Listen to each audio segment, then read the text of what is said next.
നമസ്കാരം, അമൃതാണ്. Apple event കണ്ടു. ലാപ്ടോപ്പിൽ M3 വരെയാണ് പ്രോസസ്സർ വന്നത് അല്ലേ? M3 ആണ് കഴിഞ്ഞ തവണ ലാപ്ടോപ്പിൽ ഏറ്റവും പവർഫുള്ളായിട്ട് കൊണ്ടുവന്നത്. അപ്പോൾ അതിൻ്റെ നെക്സ്റ്റ് ലെവൽ പ്രോസസ്സർ അവരൊരു തിന്നസ്റ്റ്, അവരുടെ ഇതുവരെയുള്ള ഡിവൈസസിൽ ഏറ്റവും തിന്നസ്റ്റ് എന്നാണ് പറയുന്നത്. അത്രയും തിന്നായിട്ടുള്ള ഒരു ഐപാഡിൽ കൊണ്ടുവന്നിട്ട് അതും കുറച്ചും കൂടെ വലിയ റെസൊല്യൂഷൻ, വലിയ സ്ക്രീനുള്ള ഒരു ഐപാഡും കൂടെ അവതരിപ്പിച്ചിട്ടുണ്ട്. സോ അതിൽ നിന്ന് മനസ്സിലാക്കേണ്ടത് സ്ലോലി അവർ ചിലപ്പോൾ ലാപ്ടോപ്പ് എടുത്ത് കളയാനുള്ള പരിപാടി ആയിരിക്കാം.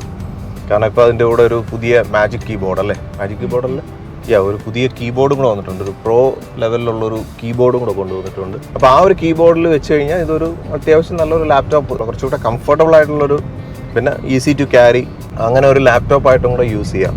എന്താണ് ഫംഗ്ഷൻ അതായത് കീബോർഡിൽ തന്നെ എല്ലാം ഉണ്ട്. അതായത് ഒരു ലാപ്ടോപ്പിലുള്ള കീബോർഡിൻ്റെ ഒരു മോക്ക്ഡ് വേർഷൻ അല്ലേ, സെയിം സാധനം. കാരണം എനിക്ക് വലിയ സ്ക്രീനും കൂടെ കണ്ടപ്പോഴത്തേക്കാണ് ഡൗട്ട് വന്നത്. കാരണം ടാബ്ലറ്റ് ഒരിക്കലും ഇത്രയും 13 ഇഞ്ച് അല്ലേ, 11 and 13 ഇഞ്ച് അല്ലേ.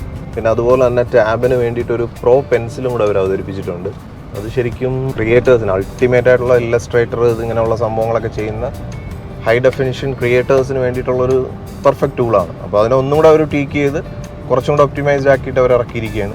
ആ പ്രോ പെൻസിലിനെ സംബന്ധിച്ചിടത്തോളം കുറച്ചും കൂടെ ഫങ്ഷണൽസ് ഒക്കെ ആഡ് ചെയ്തിട്ടുണ്ട്. അതിലൊരു ഗൈറോസ്കോപ്പ് വെച്ചിട്ട്, അതായത് ഒരു പർട്ടിക്കുലർ പോയിന്റ് നമ്മളൊരു പെൻസിൽ വെച്ച് ഫൈൻഡ് ഔട്ട് ചെയ്യാൻ പൊതുവേ LED സ്ക്രീൻസിൽ ഒത്തിരി ടഫാണ്. അപ്പോൾ അതുകൊണ്ട് തന്നെ ഈ ഒരു ഹോവറിംഗ് കൂടെ വരുമ്പോഴത്തേക്ക് അതിൽ കുറച്ചും കൂടെ പ്രിസിഷൻ കിട്ടും. മേ ബി അതൊക്കെ ആയിരിക്കും അതുകൊണ്ട് ഉദ്ദേശിക്കുന്നത്. പിന്നെ ഗൈറോസ്കോപ്പ് ഉള്ളതുകൊണ്ട് തന്നെ ട്വിസ്റ്റ് ചെയ്യുമ്പോഴത്തേക്ക് അതും ഒരു ഫങ്ഷനായിട്ട് വർക്ക് ചെയ്യുന്നുണ്ട്.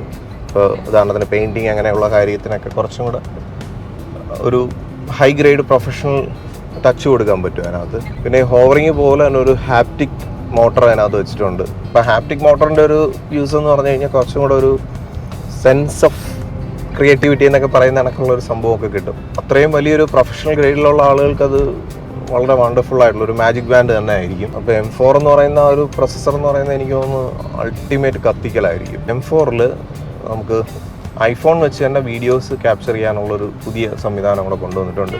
അതായത് ഫൈനൽ കട്ട് പോലെ അവരുടെ ഒരു ഫൈനൽ കട്ടിൻ്റെ തന്നെ മറ്റൊരു എഡിഷൻ, പുതിയൊരു ആപ്പ് വെച്ചിട്ട് ഒരേ സമയത്ത് 4 ഫോൺസിനെ കണക്ട് ചെയ്തുകൊണ്ട് അതിനകത്ത് സ്ട്രീം ചെയ്യാം. അതായത് നമ്മളിപ്പോൾ ഒരു ലൈവ് ഒരു പ്രോഗ്രാമൊക്കെ നമുക്ക് സ്ട്രീം ചെയ്യുന്ന സമയത്ത് ഈ 4 ഡയമെൻഷൻസിൽ, 4 ഡയറക്ഷൻസിൽ 4 ക്യാമറ വെച്ച് കഴിഞ്ഞാൽ അതിനെ 4 നിന്നും സ്വിച്ച് ചെയ്ത് ഓരോരോ ലൈവ് സ്ട്രീം ചെയ്തുകൊണ്ടിരിക്കുമ്പോൾ തന്നെ ക്യാമറ സ്വിച്ച് ചെയ്യാനൊക്കെ ഉള്ള ഒരു ഓപ്ഷനെല്ലാം ഈ ഒരു ആപ്പിനകത്ത് വരുന്നുണ്ട്. അപ്പോൾ അതും M4 പ്രോസസ്സറിൻ്റെ അതിൻ്റെ ഒരു എബിലിറ്റിയാണെന്ന് നമുക്ക് പറയാം. ഒരുപക്ഷെ M4ന് ഇക്വലൻ്റ് ആയിട്ടുള്ള ഒരു പ്രോസസ്സർ, ഒരു മിനിയേച്ചർ പ്രോസസ്സർ ചിലപ്പോൾ അവർ ഇനി ഫ്യൂച്ചറിൽ ഫോണിലേക്കൊക്കെ അവതരിപ്പിച്ചുകൂടായില്ല. കാരണം അവരുടെ ഒരു ഇതുവരെ ഉള്ളൊരു R&D നമ്മൾ മനസ്സിലാക്കി കഴിഞ്ഞാൽ അവർ എല്ലാം വളരെ മിനിമലിസ്റ്റിക് ആക്കി എന്നാൽ വളരെ ഫാസ്റ്റ് ആക്കാനാണ് ശ്രമിച്ചുകൊണ്ടിരിക്കുന്നത്. അപ്പോൾ ഈ പോക്ക് വെച്ചിട്ട് എനിക്ക് തോന്നുന്നു ഇനി M5 അല്ലെങ്കിൽ M6 ഒക്കെ ചിലപ്പോൾ ലാപ്ടോപ്പിലും കമ്പ്യൂട്ടറിലും ഒക്കെ വരുമായിരിക്കാം. അല്ലെന്നുണ്ടെങ്കിൽ ഈ ലാപ്ടോപ്പ് എന്ന് പറയുന്നത് ഇപ്പോൾ ഈ ഒരു ടാബ്ലറ്റിൻ്റെ ഒരു പർപ്പസ് നമ്മൾ നോക്കുമ്പോഴത്തേക്ക് ഇനി ലാപ്ടോപ്പിൻ്റെ ആവശ്യം വരുമെന്ന് എനിക്ക് തോന്നുന്നില്ല. പിന്നെ എനിക്ക് തോന്നുന്നു ഫ്യൂച്ചറിൽ M സീരീസ് ഓഫ് പ്രോസസ്സറൊക്കെ ആയിരിക്കും ഫോണിനകത്ത് വരാൻ പോകുന്നത്. അതിനുള്ള R&D ഒക്കെ ആയിരിക്കും അവരിപ്പോൾ ചെയ്തുകൊണ്ടിരിക്കുന്നത്. ഫോണിലോട്ടൊക്കെ വരുമ്പോൾ ഇതിൻ്റെ കൂളിംഗ് എങ്ങനെയാണെന്നുള്ളതാണ് ഒരു മേജർ കൺസേൺ ആയി മാറുന്നത്. ഞാൻ ഈ അടുത്തൊരു 12 mini വാങ്ങിച്ചായിരുന്നു. അപ്പോൾ അതൊന്ന് യൂസ് ചെയ്ത് കുറച്ച് അതിൻ്റെ ഒരു എക്സ്പീരിയൻസും കൂടെ ഒന്ന് സെക്കൻഡ് ഹാൻഡായിട്ട് വാങ്ങിച്ചതാണ്. അപ്പോൾ ഇത്രയും നാൾ ഞാൻ 2023 വരെ ഞാൻ യൂസ് ചെയ്തത് ഫസ്റ്റ് ജെൻ SE ആണ്. കേട്ടാൽ നിങ്ങൾ ചിലപ്പോൾ ചിരിക്കും, പക്ഷേ എനിക്കെന്തോ അത് വളരെ കൺവീനിയൻ്റ്. ഒരു ഫോണെന്ന് പറഞ്ഞാൽ എന്നെ സംബന്ധിച്ചിടത്തോളം പണ്ട് ആപ്പിളിൻ്റെ സ്റ്റീവ് ജോബ്സ് ഇങ്ങനെ കയ്യിലകത്ത് വെച്ചിരുന്ന് അവതരിപ്പിച്ച കണക്കുള്ള ആ ഒരു സാധനം. എനിക്ക് തോന്നുന്നു സ്റ്റീവ് ജോബ്സ് ഉണ്ടായിരുന്നെങ്കിൽ ഇപ്പോഴും ഫോൺ ഒരു ഹാൻഡ് ഹെൽഡ് ഡിവൈസ് ആക്കി നിർത്താൻ അയാൾ ശ്രമിക്കുമായിരുന്നു. അതിൻ്റെ ആ ഒരു ഡിസൈൻ ആയിരുന്നാലും ഓവറോൾ പ്രോസസ്സറിൻ്റെ ആർക്കിടെക്ചർ ആയിരുന്നാലും അത്രയും കൺസൈസ് ആക്കി സ്പീഡപ്പ് ചെയ്യാനേ അയാൾ ശ്രമിക്കുകയുള്ളായിരുന്നു. ആ ഒരു ട്വീക്കിംഗ് മെൻറ്റാലിറ്റി ആയിരുന്നു അദ്ദേഹത്തിനുണ്ടായിരുന്നത്. പക്ഷേ ഇപ്പം അങ്ങനെയല്ല. ആളുകളുടെ ആ ഒരു മെൻറ്റാലിറ്റി മാറി കുറച്ചും കൂടെ വലിയ സ്ക്രീനിൽ കുറച്ചും കൂടെ വലിയ കാര്യങ്ങളൊക്കെ ചെയ്യാൻ പറ്റുന്ന, ഉദാഹരണത്തിന് എഡിറ്റിംഗ് പോലുള്ള സംഭവങ്ങളൊക്കെ ചെയ്യത്തക്ക വിധത്തിലാണ് ഇപ്പോൾ ആളുകൾ ഫോണിനെയും കൂടെ കാണുന്നത്. എല്ലാ വർക്കുകളും അത്യാവശ്യം ചെയ്യാൻ പറ്റുന്ന.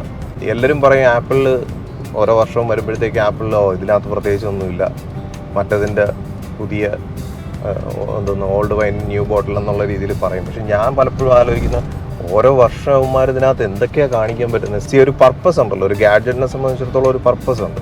അതിൻ്റെ മാക്സിമം അതിൻ്റെ ഒരു ലിമിറ്റ് കഴിഞ്ഞ് നിൽക്കുകയാണ് ഇപ്പോൾ. ഒരു ഫോണിനകത്ത് എന്തൊക്കെ ഇൻക്ലൂഡ് ചെയ്യാം അതെല്ലാം ലൈഡാർ, ചപ്പ് ചവർ എല്ലാം ഇൻക്ലൂഡ് ചെയ്ത് അങ്ങനെ ജങ്ക് ചെയ്ത് വെച്ചിരിക്കുകയാണ് ഇപ്പോൾ. സോ ഇനി എന്തൊക്കെ ഇതിനകത്ത് ആഡ് ചെയ്യാൻ പറ്റുന്നത്? ഇനി ഹെൽത്ത് റിലേറ്റഡ് ആയിട്ടുള്ള എന്തെങ്കിലും മോണിറ്ററിങ് ഡിവൈസസും കൂടെ വേണമെങ്കിൽ അവർക്ക് ഇതിനകത്ത് കൊണ്ടുവന്ന് ഇൻറ്റഗ്രേറ്റ് ചെയ്യാം. എനിക്ക് അത് ഓൾറെഡി ഇൻറ്റഗ്രേറ്റഡ് ആണ്. ഇപ്പോൾ തന്നെ വാച്ച് ഇങ്ങനെയുള്ള സാധനങ്ങളൊക്കെ ഹെൽത്ത് റിലേറ്റഡ് ആയിട്ട് മോണിറ്ററിങ് ഉള്ള ഡിവൈസസ് ആണ്. അതിനപ്പുറത്തേക്ക് ഇതിനകത്ത് എന്തൊക്കെ എനിക്ക് കൊണ്ടുവരാൻ പറ്റുന്നത്? അപ്പോൾ അതിനെക്കുറിച്ചാണ് ഞാൻ ചിന്തിക്കുന്നത്. ഒരു ഫോണിന് അതിൻ്റെ ഒരു പർപ്പസ് മീറ്റ് ചെയ്യുന്നതിന് ഒരു ലിമിറ്റ് ഉണ്ടല്ലോ, ആ ലിമിറ്റൊക്കെ ക്രോസ് ചെയ്ത് കഴിഞ്ഞു. സോ വാട്ട് നെക്സ്റ്റ് എന്ന് പറയുമ്പോഴത്തേക്ക് ഇനി ചിലപ്പോൾ എപ്പോഴും ഒരു ഹാൻഡ് ഹെൽഡ് ഡിവൈസായിട്ട് നിന്നുകൊണ്ട് വീണ്ടും വീണ്ടും ഒപ്റ്റിമൈസ് ആയാലേ നമുക്കൊരു ഫോണിന്. അതുകൊണ്ടാണ് ഞാനിപ്പോൾ 12 മിനിയെ കുറിച്ചാണ് ഞാൻ പറഞ്ഞു വന്നത്. 12 മിനി ഞാൻ എടുക്കാനുള്ള റീസൺ അതാണ്. എനിക്കെപ്പോഴും ഫോണിൻ്റെ വെയിറ്റ് ഒരു 150 ഗ്രാംസിൽ കൂടുതലും ആകാൻ പാടില്ല. കാരണം 150 ഗ്രാംസിൽ ഞാനിത് നേരത്തെ ഡിസ്കസ് ചെയ്തിട്ടുള്ളതാണ് ഒരു വീഡിയോയിൽ. 150 ഗ്രാംസിൽ കൂടുതലാവുന്ന ഒരു ഫോൺ നമ്മൾ എപ്പോഴും ഫോണിലൂടെ നമ്മൾ എന്തെങ്കിലും കാര്യങ്ങളൊക്കെ ഇങ്ങനെ നോക്കിക്കൊണ്ടിരിക്കും. അപ്പോൾ നമ്മുടെ സെർവിക്കലി അത് ഒരുപാട് പ്രശ്നങ്ങളുണ്ടാക്കും. സെർവിക്കൽ സ്പോണ്ടിലോസിസ് ഒക്കെ ഉള്ളവരാണെന്നുണ്ടെങ്കിൽ കുറച്ച് കഴിയുമ്പോഴത്തേക്ക് കഴുത്തൊടിഞ്ഞ പോലുള്ളൊരവസ്ഥയാവും. അതുപോലെ ഇവിടെ നിന്ന് ഇങ്ങനെ കംപ്ലീറ്റ് നം പെയിൻ ഉണ്ടാവും. പിന്നെ ഡയബറ്റിക്കും കൂടെ ഒക്കെ ആണെന്നുണ്ടെങ്കിൽ പറയേണ്ട കാര്യമില്ല. പെരിഫറൽ ന്യൂറോപ്പതി ഇങ്ങനെയുള്ള ഒരുപാട് പ്രശ്നങ്ങളിലോട്ട് പോകും. അത് ഓൾറെഡി ആകും. പിന്നെ ഈ ഒരു യൂസേജും കൂടെ കൊണ്ട് ഏതാണ്ടൊരു നമ്മൾ ഇമാജിൻ ചെയ്യേണ്ട ഒരു 200 ഗ്രാംസ് ഇന്നത്തെ ഒരു മിനിമം ഫോണിന് കേസും കൂടെ ഇടുമ്പോഴത്തേക്ക് അതൊരു 200 എബോവ് പോകും. അപ്പോൾ 200 ഗ്രാംസ് വെയിറ്റ് ഉള്ള ഒരു സാധനമാണ് നമ്മൾ എപ്പോഴും കയ്യിൽ ഇങ്ങനെ വെച്ചിരുന്ന് ഹോൾഡ് ചെയ്ത് ഇട്ട് വരയ്ക്കുന്നത്. അപ്പോൾ ബ്ലാക്ക്ബെറി തമ്പ് എന്ന് പറഞ്ഞിട്ടൊരു നെർവ് ഇഷ്യൂ ഓൾറെഡി പലർക്കും ഉണ്ടായിരുന്നതാണ്. അത് ഈ ബ്ലാക്ക്ബെറി ഫോൺസ് ഇങ്ങനെ യൂസ് ചെയ്തുള്ള ഒരു ഇഷ്യൂ ആണ്. ഇപ്പോൾ എന്തായാലും ഇനി അതിൻ്റെ നെക്സ്റ്റ് ചാപ്റ്റേഴ്സാണ് ഇപ്പോൾ ഇനി ഫ്യൂച്ചറിൽ വരാൻ പോണത്. ഇപ്പോൾ എന്തായാലും 12 മിനി യൂസ് ചെയ്തൊരു എക്സ്പീരിയൻസ് ഞാൻ അടുത്തൊരു വീഡിയോയിൽ ഷെയർ ചെയ്യാം. പൊതുവെ എല്ലാവരും 12 മിനിയൊക്കെ ഔട്ട്ഡേറ്റഡ് എന്നാണ് പറയുന്നത്. പക്ഷേ എന്നെ സംബന്ധിച്ചിടത്തോളം 17 OS അപ്ഡേറ്റഡ് ആയി കിട്ടുന്നുണ്ട്. ഈവൻ ഫസ്റ്റ് ജെൻ SEക്ക് പോലും സ്റ്റിൽ അവർ സപ്പോർട്ട് തരുന്നുണ്ട്. അടുത്ത OSലോട്ട് സ്വിച്ച് ചെയ്യാൻ പറ്റില്ല എന്നുള്ളതേ ഉള്ളൂ. അതിൽ നിർത്തിക്കൊണ്ട് പ്രൊട്ടക്ഷനും അത്യാവശ്യം പ്രൈവസി ഇതെല്ലാം ഒപ്റ്റിമൈസ്ഡ് ആക്കിയിട്ടുള്ള പുതിയ പാച്ചസ് അവർ അപ്ഡേറ്റ് ചെയ്യുന്നുണ്ട്. അപ്പോൾ ആ ഒരു ട്രസ്റ്റ് കൊണ്ടാണ് ഞാൻ എന്തായാലും 12 മിനി വാങ്ങിച്ചു കഴിഞ്ഞാൽ ഇനി എങ്ങനെ പോയിരുന്നാലും ഒരു 10 years സപ്പോർട്ട് ആപ്പിളിൻ്റെ സൈഡിൽ നിന്ന് കിട്ടും. പിന്നെ ഹാൻഡി ആയിട്ടുള്ള ഫോൺ വളരെ കംഫർട്ടബിളാണ്.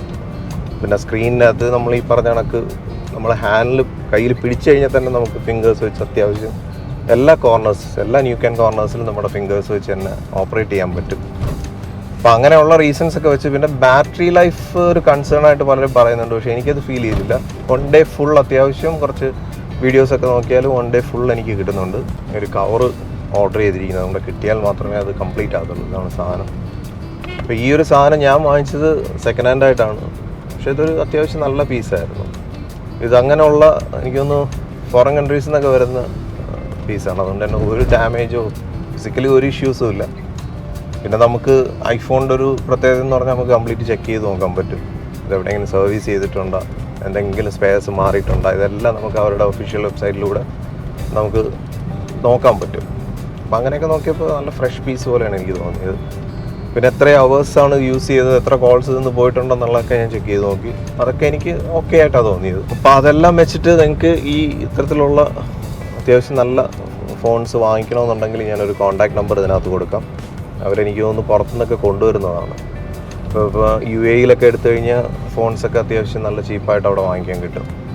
ഇത് അങ്ങനെയൊക്കെ കൊണ്ടുവരുന്നതായിരിക്കാം. എന്തായാലും നിങ്ങൾക്ക് ഈ നമ്പറിൽ കോൺടാക്ട് ചെയ്ത് കഴിഞ്ഞാൽ അങ്ങനെയുള്ള യൂസ്ഡ് ആയിട്ടുള്ള നല്ല ഫോൺസ് വാങ്ങാൻ ഉദ്ദേശിക്കുകയാണെന്നുണ്ടെങ്കിൽ ഇപ്പോൾ എൻ്റെ അടുത്തൊരു 5S ഉണ്ടായിരുന്നു. 5S അല്ല 6S അല്ലേ?